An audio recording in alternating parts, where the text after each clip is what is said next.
Welcome the students of 9th class. बच्चों, कल मैंने आपको पेज पे ग्राफ करके दिखाया था कल की वीडियो में। उम्मीद है कि आपने उसको किया होगा और जिसने वो ग्राफ किया है, जो क्वेश्चन आपसे निकला है वो या तो ग्रुप में अपलोड करके दिखाओ मुझे या फिर कमेंट्स में बताओ कि आपसे निकला या नहीं। और अभी भी अगर उसमें आपको कहीं कन्फ्यूजन है तो आप मुझे कमेंट में लिखेंगे, मैं आपको और करवा सकता हूँ पेज पर या बोर्ड से। अब बच्चों, हम उसी एक्सरसाइज को कंटिन्यू कर रहे हैं और क्वेश्चन नंबर 2 और 3 मैं बोर्ड पे लिख रहा हूँ। बच्चों, क्वेश्चन नंबर 2 है, give the equation of two lines passing through 2,14 two stop, how many such lines are there and why. बच्चों, ये दो क्वेश्चन हमारे पास हैं। क्वेश्चन का पहला पार्ट है, give the equation of two lines passing through 2,14।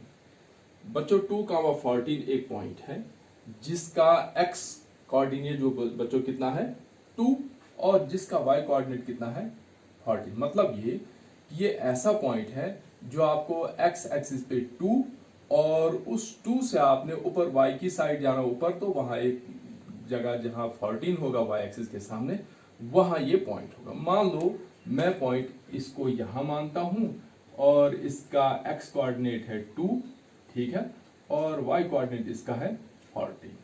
ठीक है बच्चों, ये ऐसे कहीं होगा, वो आप ग्राफ पर भी इसको देख सकते हैं। अब आपसे क्वेश्चन है कि आपसे कहता है कि बताओ इस पॉइंट के ऊपर से कितनी लाइंस पास होंगी, ठीक है। और दूसरी बात आपसे ये पूछ रहा है कि ये how many such lines are there, इसके ऊपर से कितनी पॉइंट लाइंस पास होंगी। और दूसरा कहता है क्यों इतनी लाइंस इसके ऊपर से पास होंगी। और तीसरी बात आपसे पूछ रहा है कि जो इसमें से बहुत सी लाइन पास होंगी उनमें से दो लाइंस की इक्वेशन बताओ। बच्चों, क्वेश्चन की समझ आई कि हमें पता है कि एक पॉइंट होता है, इस पॉइंट के ऊपर से इनफाइनाइट लाइंस पास होती है, ठीक है। आप एग्जांपल के तौर पर देख सकते हैं। देखो बच्चों, ये लाइन भी इस पॉइंट के ऊपर से निकली, ये लाइन भी इस पॉइंट के ऊपर से निकली, ये लाइन भी इस पॉइंट के ऊपर से निकली, ये लाइन भी इस पॉइंट के ऊपर से निकली। तो there are infinite lines passing through a given point. हाँ, अगर दो पॉइंट होते, जैसे पॉइंट ए है, पॉइंट बी है, इनके बीच में एक ही लाइन होगी, कोई दूसरी लाइन इनके बीच में हो ही नहीं सकती है, ठीक है बच्चों। तो जब एक पॉइंट हो तो एक पॉइंट के ऊपर से there are so many lines passing through a given point. अब बच्चों, आपसे पूछता है कि इन ये जो लाइंस हैं इनमें से दो लाइंस की इक्वेशन बनाओ, ठीक है बच्चों। अब दो लाइंस की इक्वेशन, क्योंकि जब बच्चों ये लाइन बन गई तो इसका मतलब ये भी कोई linear equation in two variable हमने पढ़ा है कि लीनियर इक्वेशन टू वेरिएबल का जो ग्राफ होता है वो एक स्ट्रेट लाइन हो। ये लाइन है, ये भी किसी लीनियर इक्वेशन की रिप्रेजेंटेशन है। ये लाइन यानी हर एक लाइन जो है वो किसी न किसी लीनियर इक्वेशन की रिप्रेजेंटेशन है, किसी न किसी लीनियर इक्वेशन का ग्राफ है। आपसे पूछता है कि ऐसी जो अनगिनत लाइंस है उनमें से दो लाइंस का ग्राफ आप बताओ कि जो इस पॉइंट के ऊपर से पास हो, ठीक है बच्चों क्वेश्चन। अब इसका सॉल्यूशन आता है, हम यहां लिखेंगे जो गिवन पॉइंट हमारे पास है, गिवन पॉइंट हमारे पास है 2,14। मतलब दिस मीन्स x कितना है बच्चों 2 और y कितना है बच्चों 14। देखिए बच्चों, अब हमने इक्वेशन बनानी है। आपको पता जो लीनियर इक्वेशन टू वेरिएबल है उसमें 3 टर्म्स होती हैं, ठीक है बच्चों। 3 टर्म्स कैसे होती हैं, एक होता है x कोऑर्डिनेट x, ठीक है बच्चों, हम उसको ax लिखते हैं। दूसरा होता है y जिसको हम by भी लिखते हैं, और तीसरा होता है c और आगे होता है 0। यानी जब भी आप लीनियर इक्वेशन टू वेरिएबल बनाएंगे उसमें 3 टर्म्स होती हैं, एक x वेरिएबल वाली टर्म, एक y वेरिएबल वाली टर्म और एक कांस्टेंट और राइट हैंड साइड 0 होता है। हम इसको ऐसे भी लिख सकते हैं, x वाली टर्म यहाँ, y वाली टर्म यहाँ, और c हम राइट साइड भी लिख सकते हैं, -c या +c जो भी हो हम ऐसे भी लिख सकते हैं, यानी कांस्टेंट हम अलग। अब बच्चों यहां भी ऐसे कि ये x वाली टर्म एक रहेगी, y वाली टर्म दूसरी रहेगी, और ये जो c है सी खुद ब खुद निकल आएगा। पता चला बच्चों, यानी x वाली टर्म पे है तो x यहां लिखता हूं पहले x वाली टर्म, बाद में लिखेंगे प्लस y वाली टर्म इक्वल टू जो भी होगा वो। अब देखिए बच्चों, x कितना है आपके पास 2, y कितना है बच्चों 14, यानी इस कंडीशन में x की वैल्यू y की वैल्यू ऐड करके कितना आता है बच्चों 16। तो आपकी एक इक्वेशन बन गई x plus Y equal to 16। ठीक है बच्चों, आप इसको ऐसे भी लिख सकते हैं r x plus Y minus 16 equal to 0। हम स्टैंडर्ड फॉर्म में भी इसको लिख सकते हैं। ये बच्चों आ गई एक इक्वेशन, पता चला। अब दूसरी इक्वेशन, फिर हमने क्या करना है, इसकी 3 टर्में बनेगी।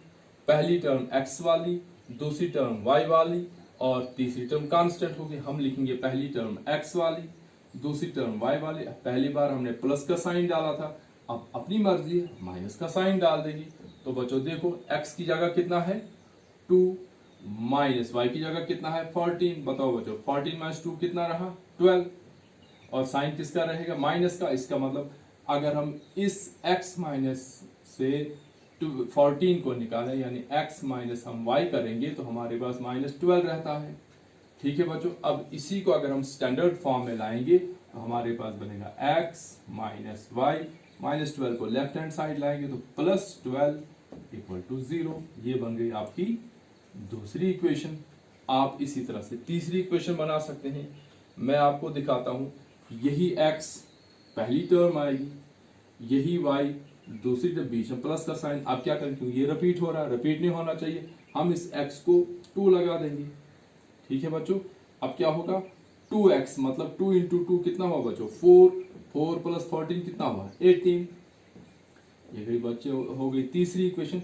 इस तरह से there are infinite equations which we can make using 2 and 14। अगर यहाँ इनफाइनाइट इक्वेशंस बनती हैं, उन्हीं इनफाइनाइट इक्वेशंस की इनफाइनाइट लाइंस वहां होगी। ठीक है बच्चों, इसीलिए रीजन है कि इसने कहा था y, तो हम किसी पॉइंट से इनफाइनाइट इक्वेशन बना सकते हैं और हर इक्वेशन का रिप्रेजेंटेशन जो है वो एक लाइन की फॉर्म में होता है। ठीक है बच्चों, ये था क्वेश्चन नंबर 2। अब हम लेंगे बच्चों क्वेश्चन नंबर 3। अब क्या था आपसे, if the point 3,4 lies on the graph of equation 3y equal to ax plus 7 find the value of a। अब बच्चों क्वेश्चन क्या है, जो बोर्ड पे मैंने किया क्वेश्चन अभी, क्वेश्चन नंबर 2, इसमें पॉइंट्स आपके पास दिए थे और आपने इन पॉइंट्स के अकॉर्डिंग इनकी इक्वेशन निकाली। 2 इसने पूछा था, 3 हमने निकाल कर दे दी। और मैं आपको कह रहा हूं कि आप जब इस क्वेश्चन को करेंगे, इस एक्सरसाइज को करेंगे, तो आप और 2-4 लाइंस इसकी बना देना। ठीक है बच्चों, अब हम आ जाते हैं क्वेश्चन नंबर 3 के सॉल्यूशन पर। देखिए बच्चों, क्वेश्चन नंबर 3 और क्वेश्चन नंबर 2 में क्या डिफरेंस है। क्वेश्चन नंबर 2 में हमारे पास 2,14 हमारे पास पॉइंट्स दिए थे, x की वैल्यू दी थी, y की वैल्यू दी थी, और हमने खुद से एक बार इनको ऐड किया तो इक्वेशन बन गई, एक बार सेपरेट किया फिर इक्वेशन बन गई। अब x को 2 से मल्टीप्लाई किया, प्लस y किया, फिर इक्वेशन। अब आप आगे माइनस करके y को किसी नंबर से मल्टीप्लाई करके आगे बना सकते हैं। लेकिन अब जो क्वेश्चन नंबर 3 है, ये तो उससे इजी है। आपको x की वैल्यू भी दी है, y की वैल्यू भी दी है। आपको यहाँ क्या करना है, ये वैल्यू यहाँ डाल देनी है। y की जगह y की वैल्यू जाएगी, x की जगह x की वैल्यू जाएगी। अब a की वैल्यू आपके पास है ही नहीं कहीं, तो a की वैल्यू अब आपकी खुद ब खुद निकल जाएगी जब आप कैलकुलेट करेंगे। देखिए बच्चों, हम लिखेंगे यहाँ गिवन इक्वेशन। ये सॉल्यूशन है क्वेश्चन नंबर 3 का। गिवन इक्वेशन आपके पास बच्चों क्या इक्वेशन दी है, ये है हमारे पास 3y equal to ax plus 7। ठीक है बच्चों, आप चाहे तो यहीं पर x की जगह x की वैल्यू, y की जगह y की वैल्यू डालकर a निकाल सकते हैं। आप चाहे तो अब इसको ऐसे भी लिख सकते हैं, r स्टैंडर्ड फॉर्म में लिख सकते हैं। आप इस 7 को भी लेफ्ट हैंड साइड लाएंगे। ठीक है बच्चों, तो आपके पास राइट हैंड साइड रहेगा, किसी भी साइड रखो आप, ax इक्वल टू 7 को लेफ्ट हैंड साइड लाया तो 3y ऐसे भी लिख सकते हैं हम इसको 3y 7 लेफ्ट हैंड साइड ला -7 इक्वल टू ax, या हम इसको ऐसे भी लिख सकते हैं, पूरी राइट हैंड साइड पहले लेफ्ट में लिखेंगे ax इक्वल टू 3y -7। ये हमारे पास ये भी इक्वेशन बन गई। चाहे तो आप इसको यहां से भी डायरेक्ट कर सकते हैं, लेकिन आप कंसेप्ट अपना क्लियर करो, फिर आपकी मर्जी, यहां से करो क्वेश्चन, ये भी इसकी फॉर्म है, ऐसे यहां से भी आप क्वेश्चन कर सकते हो, यहां से भी कर सकते हो, यहां से भी कर सकते हो, आपकी चॉइस है। अब गिवन इक्वेशन के बाद हम लिखेंगे गिवन पॉइंट। गिवन पॉइंट क्या है बच्चों? गिवन पॉइंट हमारे पास है 3,4। दिस इंप्लाइज बच्चों x कितना है? x equal to 3 and y equal to 4। अब जहां जहां x वहां वहां 3, जहां जहां y वहां वहां 4, आपका क्वेश्चन हो गया। अब आप चाहते हैं कि पहले बॉक्स से निकाल, तो पहला बॉक्स लिखो, तो 3y equal to ax plus 7। तो बच्चों y की वैल्यू कितनी है? 4, यहाँ आएगा 3 into 4 equal to a into X कितना बच्चों? 3 प्लस 7। ठीक है बच्चों, अब क्या हुआ? ये 3 4s आर 12 बच्चों, प्लस 7 है तो लेफ्ट साइड आकर होगा -7 इक्वल टू a इंटू 3। ठीक है बच्चों, तो बच्चों 12 माइनस 7 कितना हुआ? 5 is equal to a into 3। बच्चों a को 3 के साथ मल्टीप्लाई है, लेफ्ट साइड आकर डिवाइड होगा, तो हमारे पास लेफ्ट साइड आएगा 5/3 और राइट साइड रहेगा a। इसका मतलब this means a equal to 5/3। ये आपका आंसर है।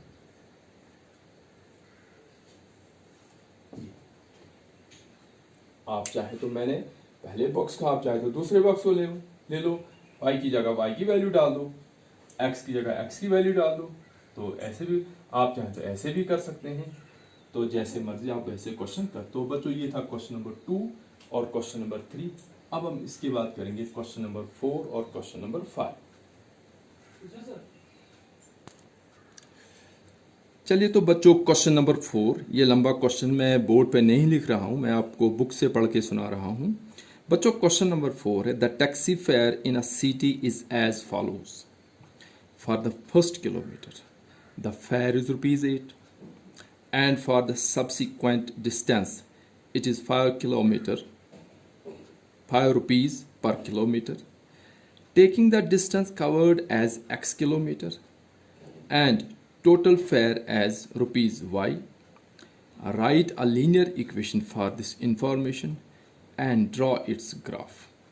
बच्चों देखिए क्वेश्चन क्या है कि आपको एक सिटी में एक टैक्सी वाला है, फेयर होता है बच्चों किराया, ऑटो का किराया भी हम कह सकते हैं, टैक्सी का किराया भी हम कह सकते हैं। बच्चों ये जो टैक्सी का किराया है, टैक्सी का जो फेयर है, उसने ऐसे फिक्स किया कि फॉर द फर्स्ट किलोमीटर, अगर आपने 1 ही किलोमीटर का ट्रैवल करना है, द फेयर इज ₹8, आपको 8 रुपये देने पड़ेंगे।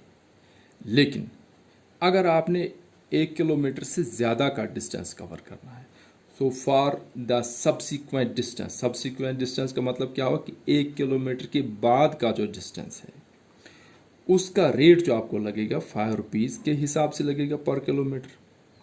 बच्चों कंडीशन की समझ आई आपको कि अगर आपने ऑटो पर या टैक्सी पर 1 ही किलोमीटर का ट्रैवल करना है तो आपको 8 रुपये देने पड़ेंगे। लेकिन अगर आपने 1 किलोमीटर से ज़्यादा का डिस्टेंस ट्रैवल करना है तो फिर पहले वाले किलोमीटर को तो 8 रुपये के हिसाब से ही लगेंगे। उसके बाद जैसे जैसे आप किलोमीटर बढ़ते जाएंगे, अब आप 8 रुपये के हिसाब से आपका रेट नहीं बढ़ेगा, बल्कि 5 रुपये के हिसाब से आपका फेयर जो है वो बढ़ता जाएगा। यानी अगर आपने 2 किलोमीटर का डिस्टेंस कवर करना है तो बच्चों कितना देना पड़ेगा? पहले किलोमीटर का 8 प्लस दूसरे किलोमीटर का 5, तो आपको ₹13 देने पड़ेंगे। अगर बच्चों आपको 2 किलोमीटर का डिस्टेंस ट्रैवल करना है तो पहला किलोमीटर अलग हो जाएगा, वो होगा 8, उसके बाद प्लस 2 5s, यानी जो 2 किलोमीटर है 2 5 यानी 10, तो 8 प्लस 10 इक्वल टू 18 रुपीज़। इसी तरह से बच्चों अगर आपने 3 किलोमीटर का डिस्टेंस कवर करना तो क्या बनेगा किराया? 8 पहला distance, plus 2 8 plus 3 into 5, 3 into 5 क्योंकि ये 5 वाले आपने 3 किलोमीटर कवर किया, तो अब जो 3 किलोमीटर का आपने डिस्टेंस ट्रेवल किया तो आपका क्या रेट बनेगा किस हिसाब से, 8 पहला किलोमीटर प्लस 3 इंटू 5, 3 इंटू 5 कौन सा, ये जो नया डिस्टेंस आपका है। ठीक है बच्चों, अब आपसे कहता है कि आप बताओ कि इसके लिए एक लीनियर इक्वेशन बताओ और इसका ग्राफ भी ड्रा करो। अब लीनियर इक्वेशन कैसे बनेगी बच्चों, देखो बच्चों आपके पास दो क्वांटिटी यहाँ है, एक है बच्चों आपका फेयर, एक है बच्चों आपका डिस्टेंस। ये कहता है कि अगर आप लीनियर इक्वेशन बनाओगे तो लीनियर इक्वेशन में आपको पता है बच्चों कि हम x वेरिएबल लेते हैं, y वेरिएबल लेते हैं। ये कहता है बच्चों डिस्टेंस जो है 8 किलोमीटर, 1 किलोमीटर, 2 किलोमीटर जो बच्चों डिस्टेंस, उसके लिए आप x ले लो, और जो आपने फेयर दिया टोटल फेयर जो है तो उसको बच्चों y दे दो, यानी टोटल फेयर जो आपके पास y के बराबर आना। कहता है इसको लीनियर इक्वेशन में भी दिखाओ और इसी को बच्चों ग्राफ से भी दिखाओ।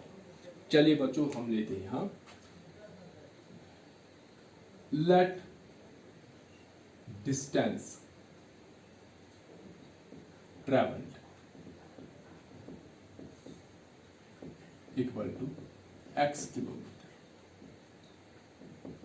ठीक है बच्चों, this means fare for first kilometre equal to ₹8।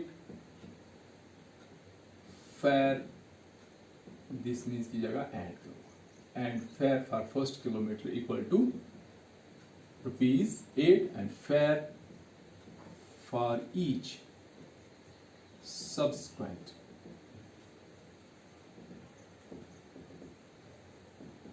kilometer equal to ₹5। ठीक है बच्चों, देन फेयर इक्वल टू, बच्चों फिर किराया किस हिसाब से बनेगा, फेयर हमारे पास कैसे बनेगा बच्चों,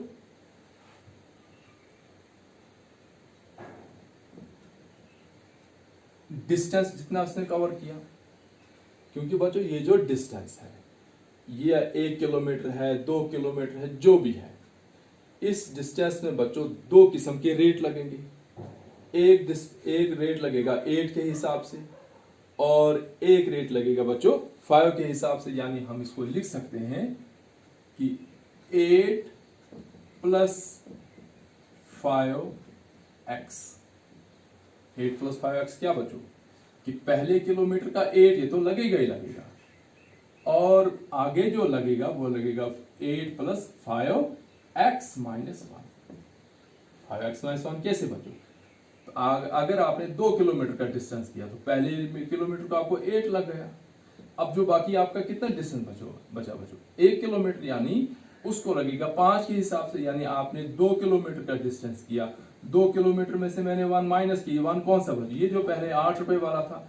आप जो भी डिस्टेंस कवर करेंगे x जो भी डिस्टेंस हो उसमें से पहला किलोमीटर आपको सबट्रैक्ट करना है, -1 तो होगा ही होगा, क्योंकि पहले किलोमीटर का रेट 5 वाला नहीं है। हम क्या करते हैं, इस पहले किलोमीटर का रेट पहले ही 8 लगा देते हैं। तो अब जो बच्चों फेयर बनेगा, जो भी बनेगा वो बनेगा 8 प्लस 5x माइनस 1। तो let fare equal to ₹y, इसका मतलब जो भी फेयर होगा y equal to 8 plus 5 into x minus, ये आपकी इक्वेशन बन गई बच्चों। हम इसको ऐसे भी लिख सकते हैं y equal to 8 plus 5x minus 5, क्योंकि 5 से दोनों को मल्टीप्लाई है, डिस्ट्रीब्यूटिव प्रॉपर्टी, 5 को x से मल्टीप्लाई, 5 को 1 से मल्टीप्लाई। अब बच्चों ये और ये क्या है, कॉन्स्टेंट्स है, y equal to 5x plus 3, क्योंकि 8 माइनस 5, तो ये बच्चों आपकी लीनियर इक्वेशन बन गई। हम चाहे तो इसको स्टैंडर्ड फॉर्म में लाएंगे तो y को भी ट्रांसपोज करेंगे, तो ये बनेगा 0 equal to 5x plus 3 minus y। हम इसको ऐसे भी लिख सकते हैं स्टैंडर्ड फॉर्म में, r 5x minus y plus 3 equal to 0। ये बच्चों आपकी इक्वेशन बन गई जो इसने क्वेश्चन नंबर 3 दिया था। ठीक है बच्चों, तो अब हम लेते हैं क्वेश्चन नंबर 4।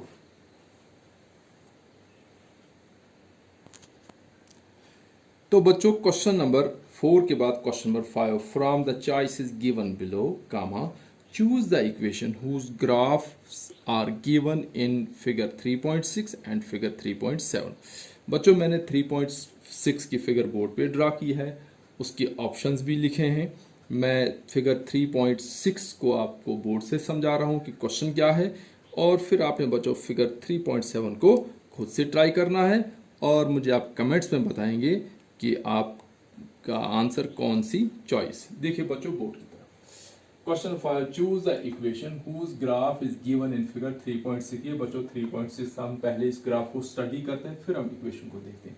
बच्चों देखिए ये हमारा आ गया y एक्सिस, ठीक है, ये आ गया y एक्सिस जो वर्टिकल होता है। उसके बाद बच्चों ये हमारा है x एक्सिस जो हॉरिजॉन्टल होता है।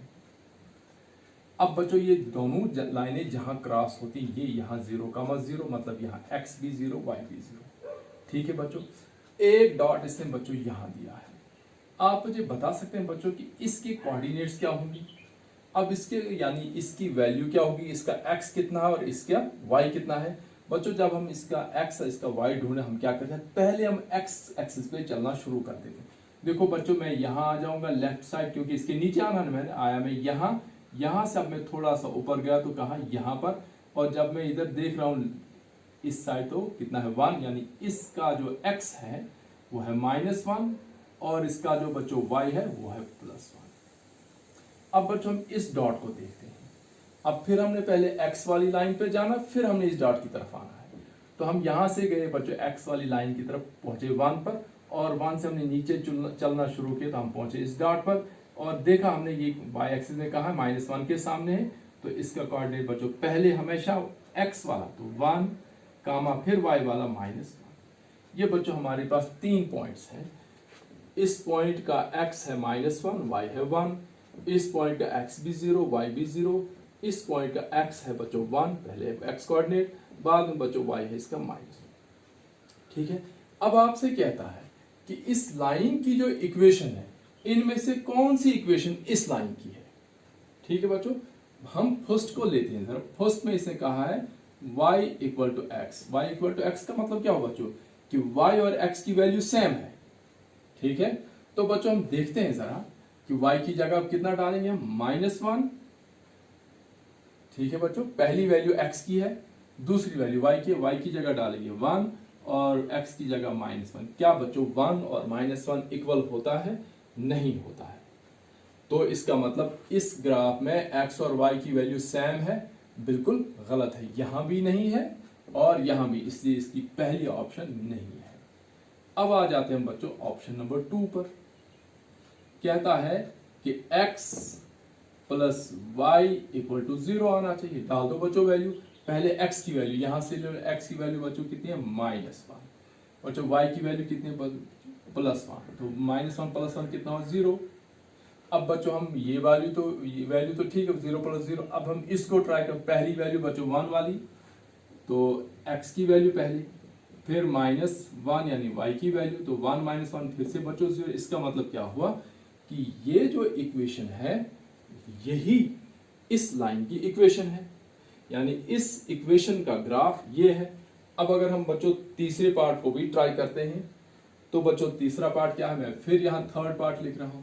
मैंने लिखा y इक्वल टू 2x, तो जहां जहां y वहां y की वैल्यू डालो, जहां जहां x वहां x की। पहले हम यहां से देखेंगे x कितना बच्चों -1 और y कितना 1 की जगह 1 y की जगह 2 इंटू एक्स की जगह -1 डाल दिया।